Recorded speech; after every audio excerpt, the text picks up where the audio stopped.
Hi, everybody. Thanks for joining us for another edition of Hold My Drink, where we navigate the news and politics with a chaser of civility. I'm your host, Jen, inviting you to grab your favorite beverage, sit back, and imagine with us how to create a new American identity together. Welcome to this week's Hold My Drink and Counterweight podcast live. David, this is our first time going live.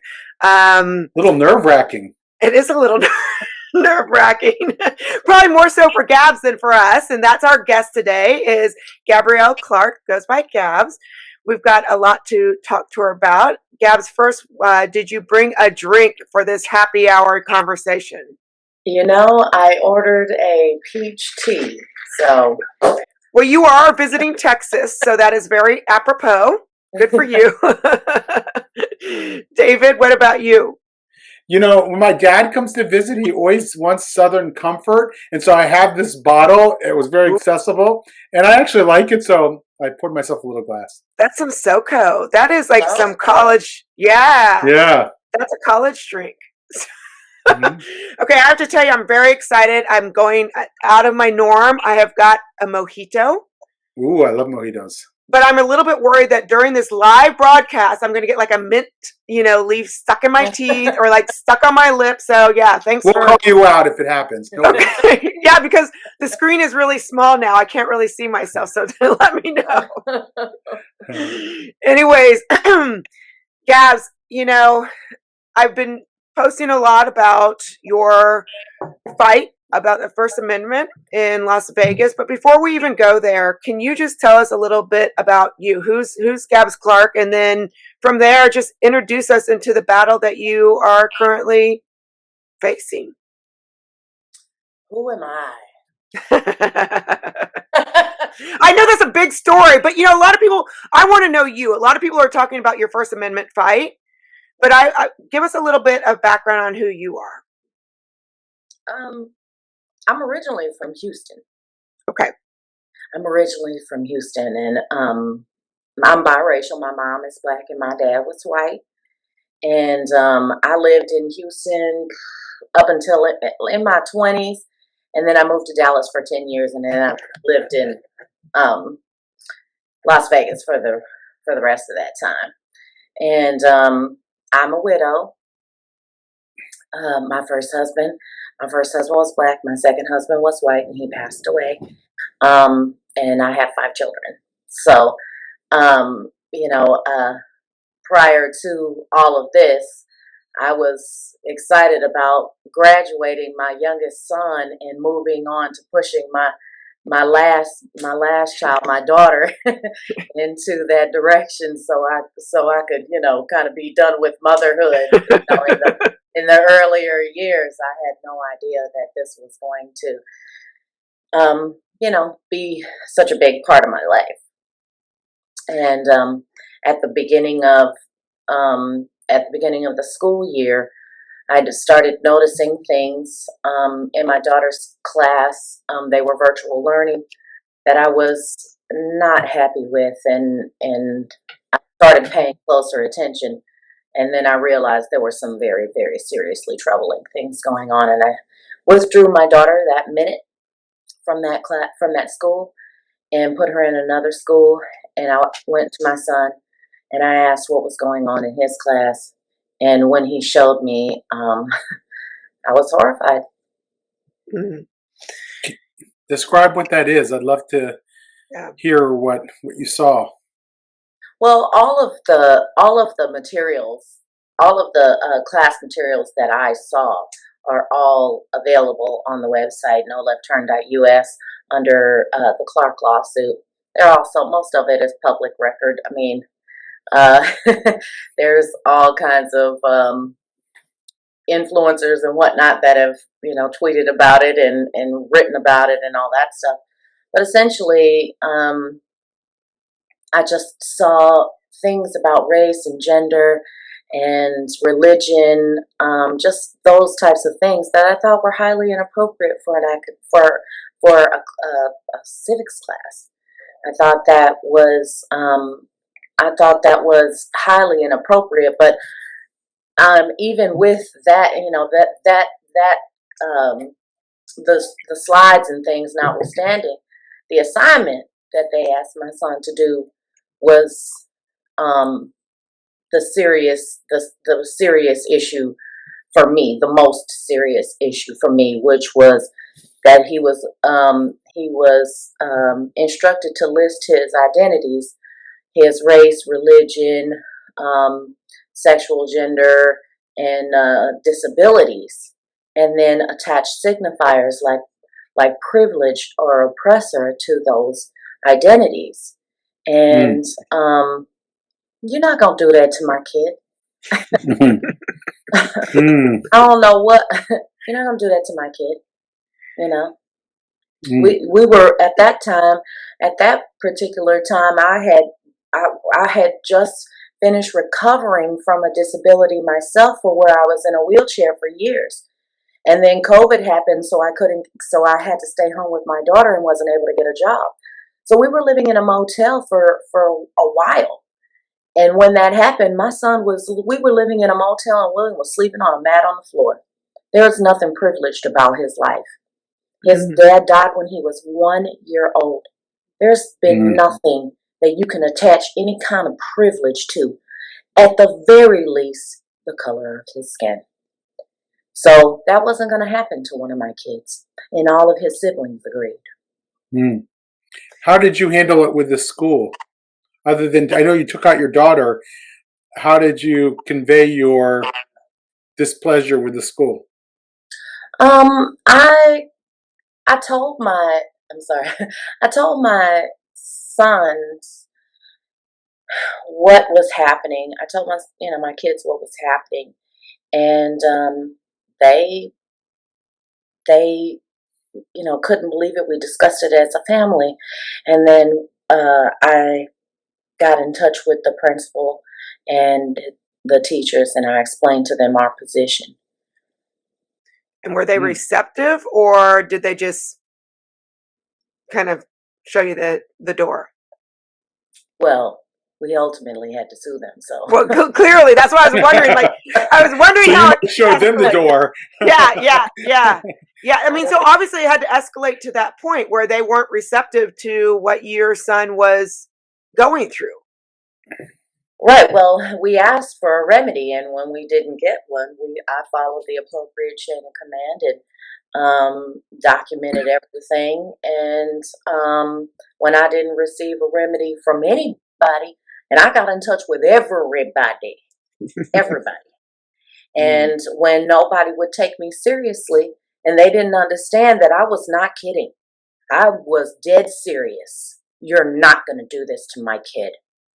And when they didn't believe me, I didn't have any other choice. And William didn't have any other choice. His conviction really is much stronger than mine. I'm just doing what my son asked me to do. Really? I mean, I'm going to protect my kid in any way that I can. Mm-hmm. And wasn't it true too that one of the big things was he was failing this class because he refused to abide by the identifiers that they were trying to put upon him? Did I get that right? They have since reversed course on that issue and allowed him to opt out of the class. They expunged his record and he was able to graduate. But at the time, they were saying that he could not pass that class without completing his work, and that he couldn't graduate without passing the class.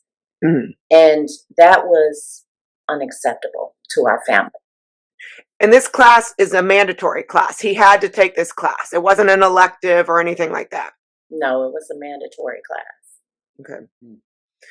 Do you think that they just recently, a couple of questions. Did they just recently make it mandatory? And did they just recently bring in this new kind of critical pedagogy into the class? Well, I can't really speak to either one of those things. Because like every other parent, I thought everything going on in my kid's school was perfectly fine. With the exception of some other issues that I had just kind of chalked up to teen angst and having teenagers. Yeah. And I've since realized that a lot of things going on in all the schools all over the country are just not right. Mhm. How did you get from there to a lawsuit? What happened next? Well, I mean, there's always a series of back and forth in every lawsuit, of going over and over. But ultimately, the positions on both sides remain the same. They said they weren't going to let him opt out of that class, and I said he wasn't taking that class, and that's all it was. I mean, and we couldn't come to an agreement on that. And Mhm. like I said, they have since reversed course on that and allowed him to opt out of that class and expunged his record of any bad grades from that class and allowed him to graduate. What about your daughter? You said that, I mean, I wonder if you would have even recognized this if it wasn't for, in some ways, maybe the pandemic was a bit of a blessing because you first recognized it with your daughter, her being online school. And was that she was going to a different school than your son? No, they No. were the same school. Ah, and that was a different class. So what I'm hearing then is that this kind of pedagogy, this kind of teaching is not just in the civics class, it's part of the whole school structure, would you say? I don't know. I can't speak to the teaching itself, but Mhm. I will say that there was a running theme that I thought was inappropriate for school age children. And were you able to find an appropriate school for your daughter? I mean, are you worried that this is going to be in every school? I mean, you said you put your daughter in a different school. I'm worried that how do you get around this? Well, the first thing I did was I called every Mhm. school I could, and I asked them how they are handling diversity, and if they said something I didn't like, and I thought was wrong, then I was like, thank you very much for your time, and I hung up the phone, and I found, and I mean, if they said something that seemed, I mean, like, okay, I had one principal who said point blank, we want to turn all of our students into social justice warriors. And I was like, thank you for your time. And I hung up the phone. Like, I mean, I want to turn my kid into a scientist. Well, that's not your goal. If that's not your goal, then you're not teaching, you're indoctrinating. Like, you know what I'm saying? If that's Mhm. not your goal, Mm. if your goal isn't to get your students to a place where they ascend to a college level, then you're not teaching. That if that's not your goal. So to me, um, I wanted to get my kid into a classical liberal education. I am a conservative, a lifelong conservative, but that doesn't necessarily mean that I want my kids to go to a real strict, nothing like that. I just wanted them to go to a have a classical liberal education where they can feel free to explore ideas without anybody giving them the sense that this is the way it is and you can't dispute this, or this is the prescription that we're giving to you and you can't do anything about it. Mm. I wanted my kids to excel in STEM. I wanted them to be able to choose their path in life and not have it dictated for them. And to me, that's the way this is going. And so, yes, it was very difficult. I spent all day trying to find a school for my daughter. And even now, we still have other issues in our schools that we still have to worry about. Social emotional learning has become kind of intertwined with critical race theory, and I think that is how people like Dr. Elena Fishbein and all the people in No Left Turn in Education um, got got together and kind of made the decision to organize and fight this because we want our kids to be educated, not indoctrinated. Right. Right.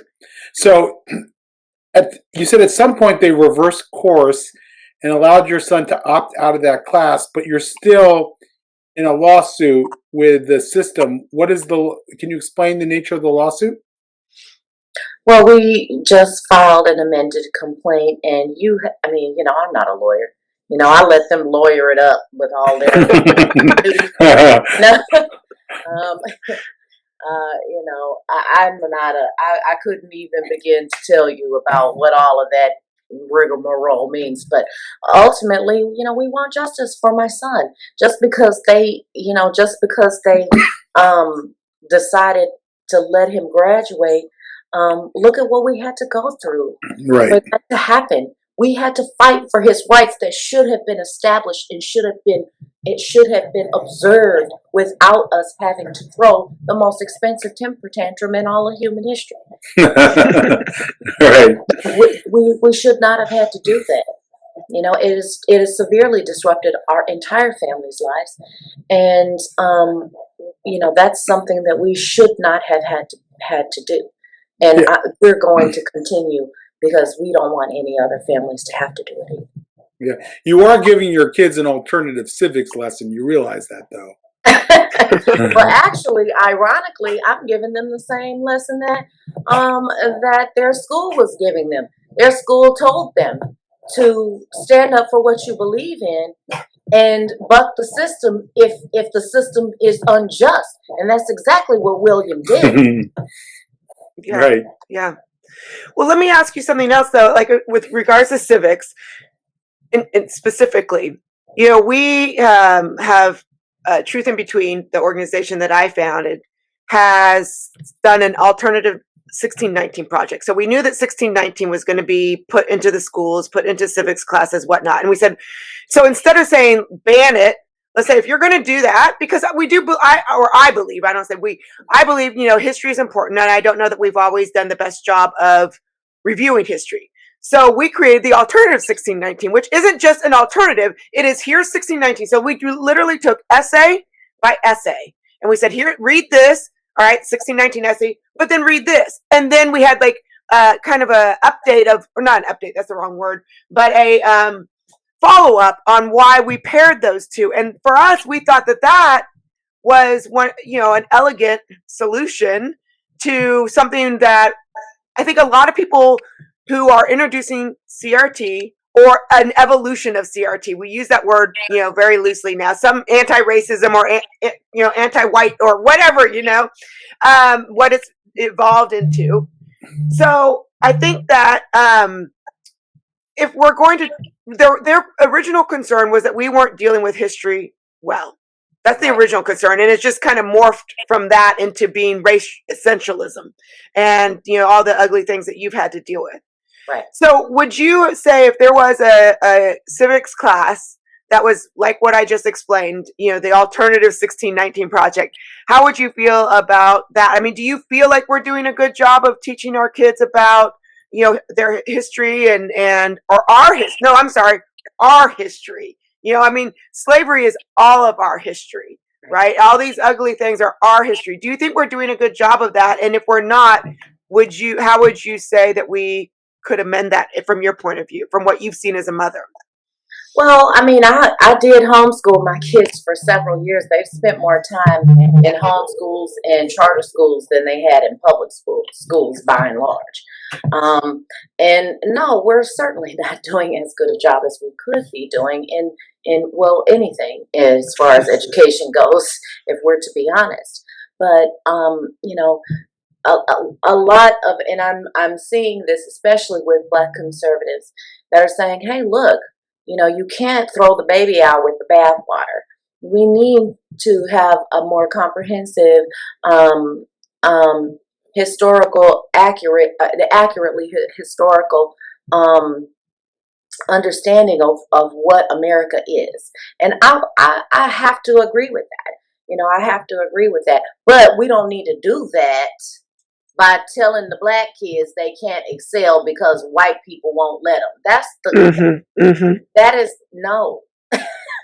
It's shocking to me. I'm so glad that you put up the actual curriculum on no left turn, and I'll write that into the notes, because when I was searching for curriculum to write, because again, our big thing is alternative curriculum. Okay, do this, but also do this.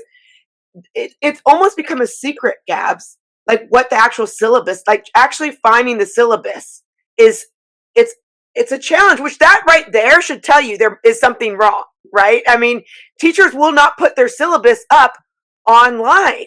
And that has been a concern for me for years. And I would always ask for teachers, for any teachers, all of their syllabi. Like I would ask for all of that. And, some teachers I would get that, and some teachers I wouldn't. And it had always concerned me. And like you were saying a while ago, the pandemic has, and I've said this before, this is the silver lining in, of what happened with the pandemic. Parents got to see exactly why their kids were having these hard times in school, and why their kids were feeling disconnected, and just all of these things that were unexplained before, and getting to understand why their kids weren't excelling in the areas that they should have been, or getting to a place in their education that they should have, because instead of spending time on, learning, math, language, and science, they're spending time on stuffies and, learning, all of that nonsense. We don't send our kids to school for that. And I understand that there are some things that need to be done, but first and foremost, the syllabus is one of those things that I feel like, if you don't have a problem with the parents knowing what is in your syllabus, then you should go ahead and just put it up on your website, because every school has one, and it all has almost limitless space to put up anything. So every teacher it should be mandatory that every teacher put up their syllabus, and we shouldn't have to file FOIA request after FOIA request to get the syllabus, and then get the origin from it, and where it came from, and who paid for it, and what who provided that syllabus, or who provided that particular curriculum. We should. That's the kind of thing that should be up there, and every school should be excited to know that parents want to see it. And that's a legit. I mean, that is absolutely within a parent's right. And like I said, I just repeat, it's so scary that you can't even get the syllabi. And to echo what you said, it wasn't with one of my son's classes, but with a friend's daughter, and she was taking this class, and this was during the right after George Floyd murder, and within a month of it, and the teacher was offering extra credit for the kids to go to the protests. And that's fine. Yeah, extra. I mean, I actually heard it with my ears, like, and again, like I'm okay if teachers are like, hey, I'm going, whatever. But like, to give extra credit to make your grade dependent on something that you might not believe. I mean, I actually, like, because it wasn't my child, I just kind of like, I was like, whoa. Well, forget don't believe we were having a pandemic. Like, that's the reason why we were supposed to not be, at school and at work to begin with, because we were in the middle of a pandemic. I mean, I understand what you're saying, though. I wouldn't allow my kid to go to a protest because safety. You know what I mean? I wouldn't allow one of my children to go to a protest, and a teacher certainly shouldn't be. That's the kind of stuff that you can do in college. You know what I mean? College students can make that determination for themselves and assess whether or not they want to participate in that kind of thing.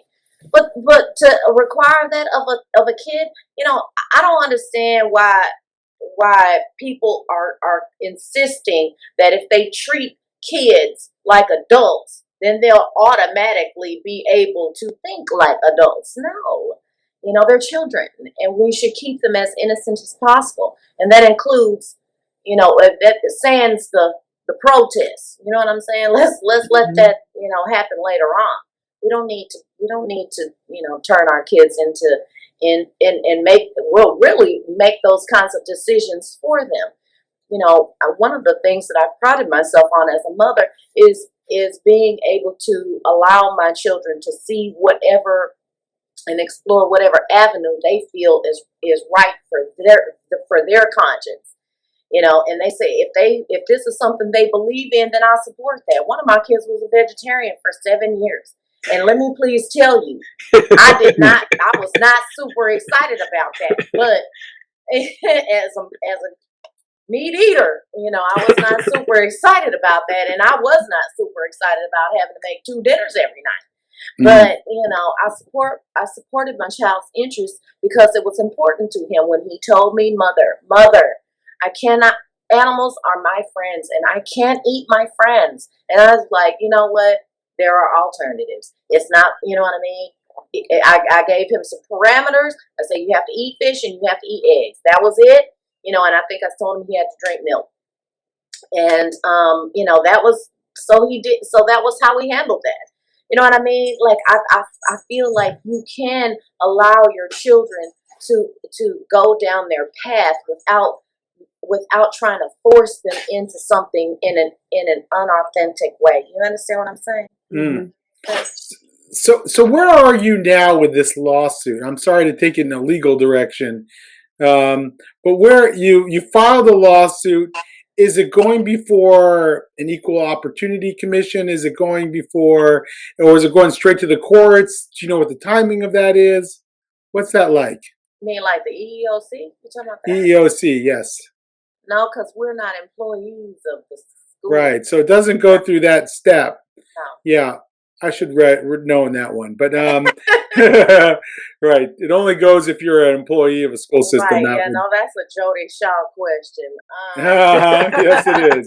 She's an EOC person. So but we yep. just, like I said, we just filed our amended complaint, and you know, there's all kinds of motions and this and that and all that neck and do, you know, that the lawyers have to do. And then there's a hearing, and then there's this thing, and then there's that. You know, that's one of those things you have to ask the lawyers, honey. I just show up when they call my name. All right, that's fine. That's fine. Did you find there was a supportive community of people out there once you declared your opposition to what was happening in your school to help you make sure you got what you needed to be able to fight the good fight? Well, you know, in the beginning, it took me a minute to find out what in the world I was doing, because I had no idea what this was all about. All I knew was that my son's rights were being violated. I didn't know what critical race theory was. I didn't know what any of that stuff was. So, you know, I got a Twitter and I started looking, because I'm like I said, I was planning a whole nother life for myself that didn't have anything to do with social media. And so, you know, I got on there and I looked for different people and things who worked, and looking into those and finding what they were all about. I had to do a lot of reading and a lot of searching and trying to understand what this was all about. And the more that I understood it, the worse it got. And I was just like, oh, hell, you know, this is terrible. You know? And so, you know, I started looking for help.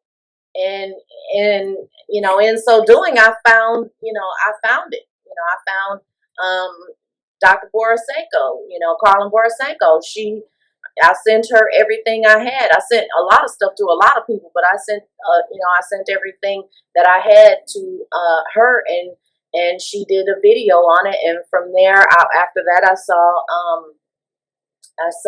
Dr. Elena Fishbein on Tucker Carlson, and you know, I searched all over the place for her, because I had no idea, you know, of even how to find, you know, these people. I just did general searches to find out what was going on, and from there, I gave Elena the video that Carlin made, and Elena got me a lawyer. And from then on, we just, we've been kind of working our way up the chain, and in and out of all of these, different circles, to try to figure out what it is that we're dealing with and how we should respond. So this might be a question that you, because it is kind of touches on the legal side, but I had a friend of mine who's a lawyer who was interested in this conversation, and he asked why. And again, if you can't answer this, fine. But why was it a First Amendment versus a Title? What is it? Title 9? Seven? Was it or Title 7? Well, a civil rights issue. Why was it? Civil rights. Yeah, Right. civil rights. Do you have any idea why the lawyers chose First Amendment versus civil rights for? It's all we in our filings, we allege all of them in our plea. Okay. It was compelled speech and Title 6 and Title 9. Title 6, that's it. Title 6 and Title 9. There you go. Right. I mean, David, as well as other things. There were, I think all total, if I'm not mistaken, it was like 14 different things. But compelled speech is definitely one of those things that that's just a no-brainer, Yeah, I mean, I think my very first interview, that was what I said. You can't go to a job and they can't ask you that stuff on a job. You know what I mean? Your employer can't ask you what religion you are and what race you are and all of that whole business. That's not right. That's not legal. So you shouldn't be, school shouldn't be able to ask you that stuff, and let alone ask you that protected stuff with the sole purpose of discriminating against you because of it. I mean, that's just insanity. I don't know.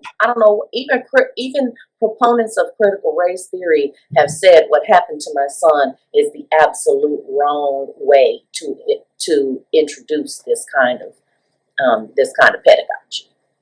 Mm-hmm.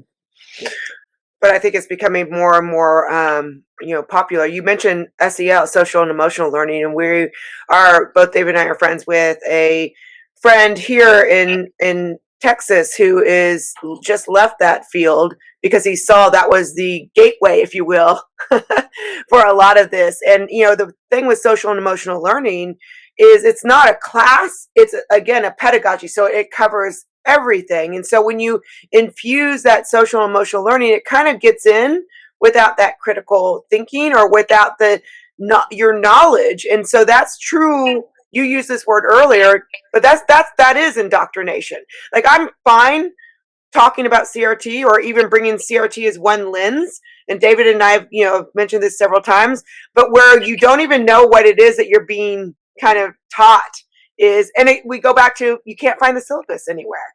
And right. So all those things add up and you go, something. And then, I feel like that's the part of this that makes it gross and icky, to me. Is that because then they can say, we don't teach that. And, we don't teach. You have no way of proving them wrong. Right. That's what they can, come right to, and tell you right to your face. That's not in our curriculum. That is not in the description of the class. That is not part of the curriculum. That's what, what they can just tell you. And when you look at the stuff, and when you look at what the description of the class is, well, that isn't in the description of the class. But lots of things aren't in the description. That doesn't mean that they're not happening, and the only way to find out is if you are actually there. A lot of parents have realized some of the terrible things that are going on in their kids' schools and in their kids' classrooms with their teachers because of Zoom and because of cell phones and recordings. I mean, we've had some terrible things.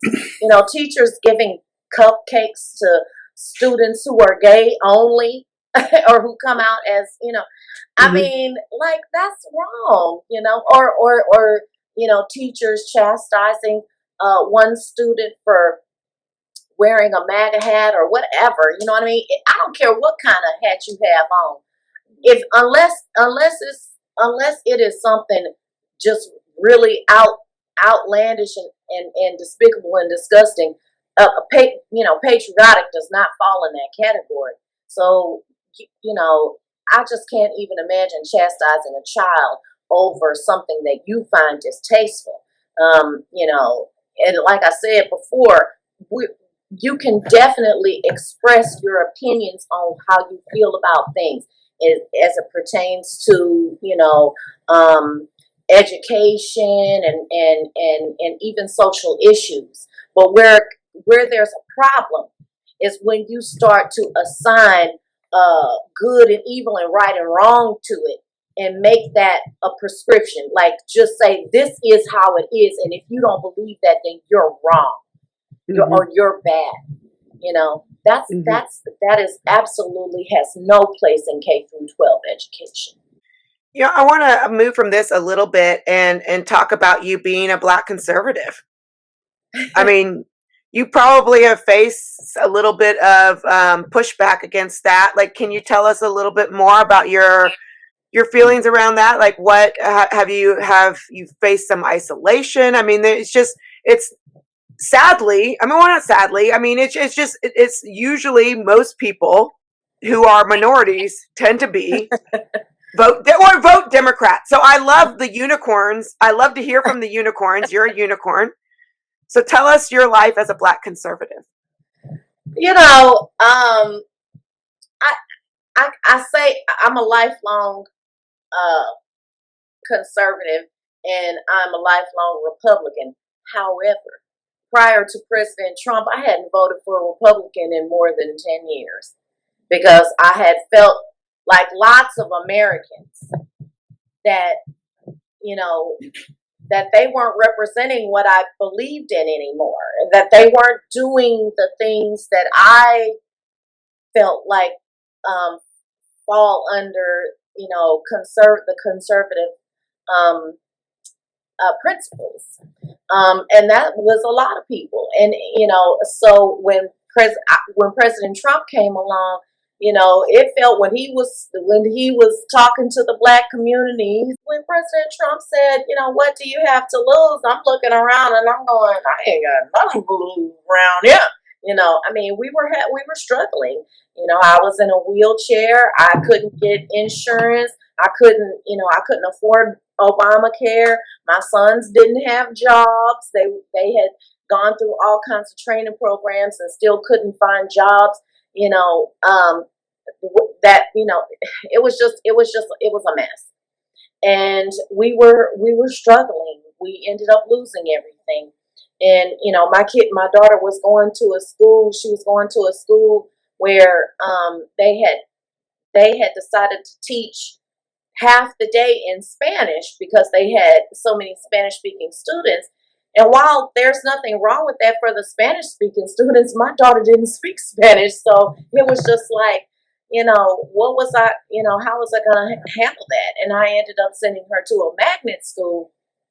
And she was able to excel there. They did not know, and neither did I, that my daughter was in the 98th percentile, and they ended up putting her in GATE. Now, had she stayed at that failing school, because it was failing, we would have never known that, And so, I mean, it was just when President Trump came along, it changed everything in my life.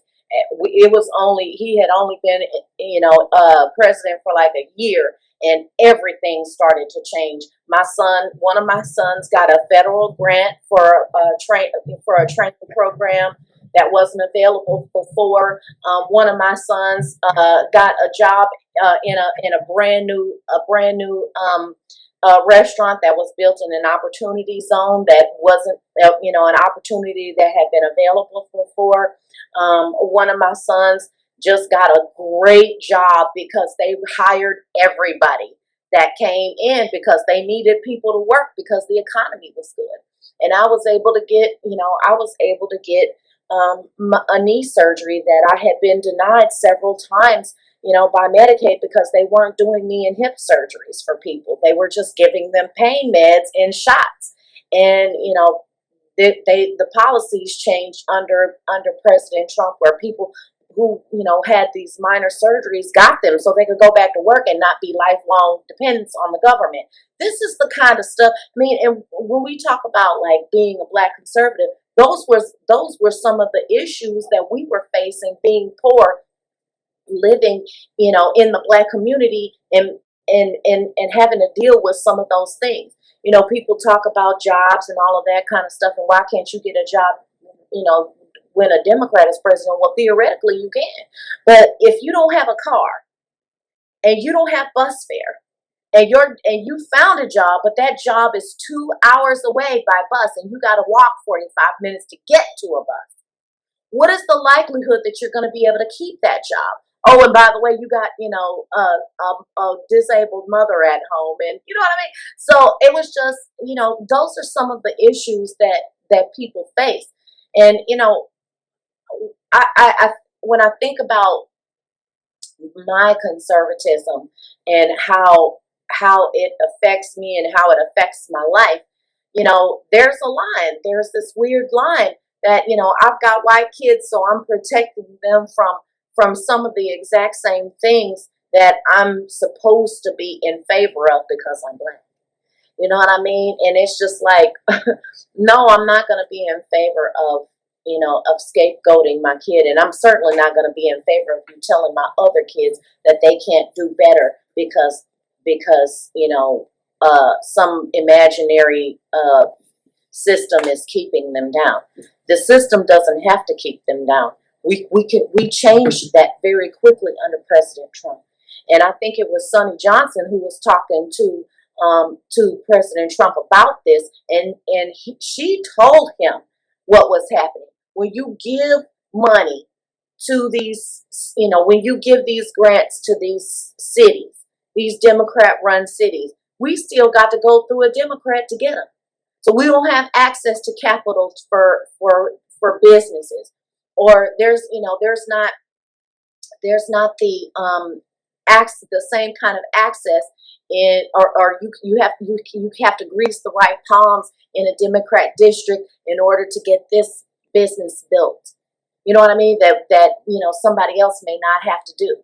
And it's just like we have to deal with that stuff on the ground. So even if the money comes from on high, even if the help or the legislation or whatever comes from on high, when you have this terrible system going on at the local level and you still can't get past it, that's where we need to focus. And so as a Black conservative, I listen to these people like Sonny Johnson and Maj Toure and Kira. I listen to them, and I don't agree with every single thing that happens and that they said, but I'm in a different, particular situation that, I can't say definitively on every single thing I agree with that, because I have this whole other side, right? So, but, I find myself in the unique position of being kind of jumped by Democrats and Republicans on a lot of things, Sometimes, I get from Republicans, well, that's you sound like a socialist. Well, no, honey, I sound like a poor person who knows what it's like to be poor and understands the difficulties that poor people face, especially in the urban community. And so, if you're not there and you don't see what's going on, it's more than just it's more than just having no father in the home. My husband died when my kids were very young, and there was nothing we could do about that. But all of my kids have jobs because of what happened in 2017 for us. All of my kids were able to succeed because a pathway was cleared for us so we could get out. First of all, I actually want to apologize to you because I love what you said. I love how you clarified because nothing is a monolith. I mean, Black conservative is not a monolith. Republicans, Democrats, they're not monoliths, and you really like showed yourself and your own individuality and personality through that answer. So I really appreciate you pointing that out. Thank you. It's so easy, we sit there and we blame CRT for putting us in these groups, right? I'm not this, I'm not that, and then here I ask you, well, what's it like to be, it's hard not to ask that question though, because it is a bit of a unicorn, like I said, but I really, I just want to tell you that I valued your response, because it just goes to show, I mean, we can't lump people into these categories. We can't label people, and it's messy. I don't think you can do that in America anyway, because America, I mean, do you know what you are? I don't. Right. I mean, do you know what I don't know all of the things I am. I don't know all of the things I am, and I can be one thing one day and one thing another day, because that's America, and you can do that. And that's what makes it beautiful too. That's what I love. I mean, we're very, very diverse in that way. That's. Glenn Lowry was talking about that recently, about how he doesn't know if he could agree with his younger self on so many issues, even though the intent was in the right place and it seemed right at the time. But truth is, and I know people are like, slam me for this, but truth is fluid. What was true back then ain't true today. You know what I mean? You can't apply the same, the same things and the same prescriptions and the same remedies for what was going on 20 or 30 years ago. You cannot apply them today, because today is different. We got technology. We got social media. I can't just send my daughter to her room to think about what she's done. There's stuff in there to do in there. You know what I mean? She got a TV and a computer. That's not no punishment. You know what I'm saying? There's things you can't. We've had to make some of those adjustments, and I think that one of the things that we as our society needs to understand is that yes, we can still keep the Constitution and also evolve our policies to all work together. Those things can still be relevant, and we don't need to change any of it, but we can certainly adjust some things to work with the way things are today. So I'm laughing here. If you see the comments, that's my dad who thinks that my dad follows us, David. Oh, does he? Who says that you should run for political office, Gabs? Is that your that's next? Good. And now I'll see the comments. That's great. That's great. Good point, Jim. Well, let's run our. Wait, what is it? Thank you, Jim. Thank you, Mr. Richmond. Thank you. So, Gabs, after you win your case, you have to start thinking about the office you're going to run for. Look, honey, I'll be lucky if I can keep my relationship together. I'm like, oh, Lord. Because, when you're doing this kind of stuff, it's like, it takes up a lot of time and energy. And I told my boyfriend, I said, honey, when this is over, we are moving to Italy. We're moving to an island where ain't nobody, it's gonna be us. And he's like, yeah, I don't know. And I said, well, I don't know. We'll see. The people might not let me leave. The people might not let me go. That's the advice I got from a civil rights leader, not to want to go. Well, that's the thing. That's the thing. I mean, sometimes, I talk to friends who are like, well, we just want to go hide, whatever, find an island, whatnot. And it's like, no, this is worth staying around for. And if the people like us go and find the island, then it will continue to go downhill the way we've seen it. So you're very appreciated, your work and your courage to do what you're doing. Thank you so much. I appreciate that. I hope that more people will realize that you don't need to be brave. I mean, like, if we all fight this, and if we all try to come to an understanding about what it is that needs to happen, then nobody has to be brave, you know? We're not there yet, though. We're not there yet. We're working on it. That's why we're doing what we're doing here. That's why we're having these conversations. We're working on it, but it's still, I think, very frightening for a lot of people. A lot. So again, you I don't understand. I don't understand it. And I mean, Elena, me and Elena talk about that all the time. And she says, Elena says, you'd stop, you would jump in front of a speeding bullet for your kids. And this is the bullet. Mm-hmm. And, this is turning into a real cultural war. And really, I think in a lot of ways, we're talking past each other in a lot of aspects, and it's allowing for bad things to seep in. It's leaving a vacuum for bad things to get in, and we don't need to do that. Yeah, could not agree more. Well, thank you very much. Oh gosh, we appreciate you. Take care. Thank you for having me. Thank you for listening to this episode of Hold My Drink. Like or subscribe to the show and check out the show notes for links to source material and to our website where you can find what each of us is reading every week, different news with different views. If you have a topic that you would like us to explore, drop us a line. And join us next week as we say Hold My Drink and the conversation gets real.